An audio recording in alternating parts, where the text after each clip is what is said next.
નમસ્કાર દર્શક મિત્રો, આપ નિહાળી રહ્યા છો સાઈ ગ્રુપ મીડિયા હાઉસ દ્વારા સંચાલિત નવસારી લાઈવ અને ઝટપટ ન્યૂઝ. નવસારી કૃષિ યુનિવર્સિટી ખાતે વિશ્વ લાઇબ્રેરી દિવસની ઉજવણીના ભાગરૂપે 14 નવેમ્બરથી 21 નવેમ્બર સુધી વિશ્વ લાઇબ્રેરી દિવસની ઉજવણી કરવામાં આવી રહી છે. જે સંદર્ભે એમણે પણ કૃષિ યુનિવર્સિટી કેમ્પસના વિદ્યાર્થીઓ માટે તેમજ અન્ય માટે સરસ મજાનું લાઇબ્રેરી પ્રદર્શનનું આયોજન કર્યું હતું, જેની અંદર ઘણા બધા પુસ્તકો આવરી લેવામાં આવ્યા હતા. તો આ પ્રસંગે ત્યાંના પ્રતિનિધિ શું જણાવી રહ્યા છે, ચાલો આપણે સાંભળીએ.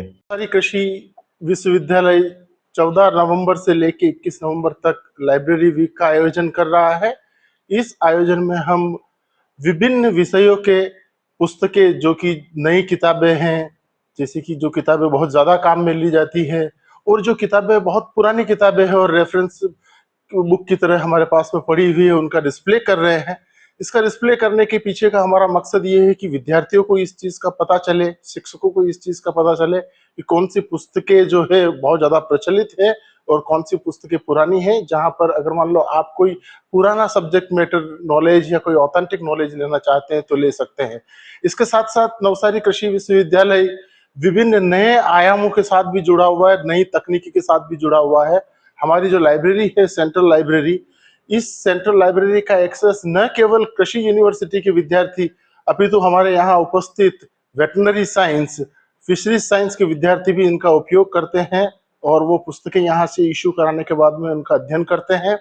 हमने उन लोगों को भी इसमें शामिल किया हुआ है।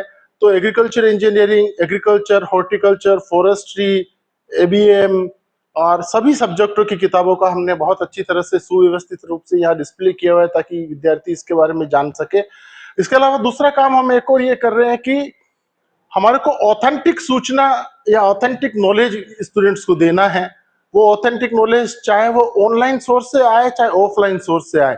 ऑनलाइन सोर्स के अंदर आज के जमाने के अंदर ये पता लगाना बहुत मुश्किल है कि कौन सा लिटरेचर सही है, कौन सा गलत है, सही इंफॉर्मेशन कहाँ से अवेलेबल है, रॉन्ग इंफॉर्मेशन कहाँ है।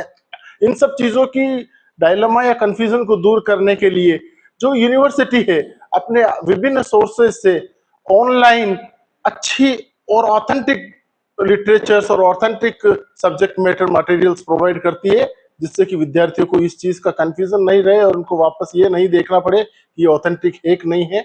इन विभिन्न आयामों में काम कर रहे हैं। हमारे लाइब्रेरियन डॉक्टर कैलाश टंडेल बहुत ही अनुभवी व्यक्ति हैं, और हम डॉक्टर जेडबी पटेल साहब और उससे पहले वाले वाइस चांसलर, अभी हाल ही में जितने भी यूनिवर्सिटी अथॉरिटीज है, डॉक्टर तिमूर रहलावत, सभी कॉलेजेस के प्रिंसिपल्स इसमें एक्टिव रूप से पार्टिसिपेट कर रहे हैं। और एक्टिव रूप से पार्टिसिपेट करने के बाद में स्टूडेंट्स और स्टाफ को मोटिवेट कर रहे हैं, जिससे कि जो बेसिक प्रायोजन ये लाइब्रेरी वीक ऑर्गेनाइज करने का था, जिसका मकसद सिद्ध हो सके। धन्यवाद।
નમસ્કાર.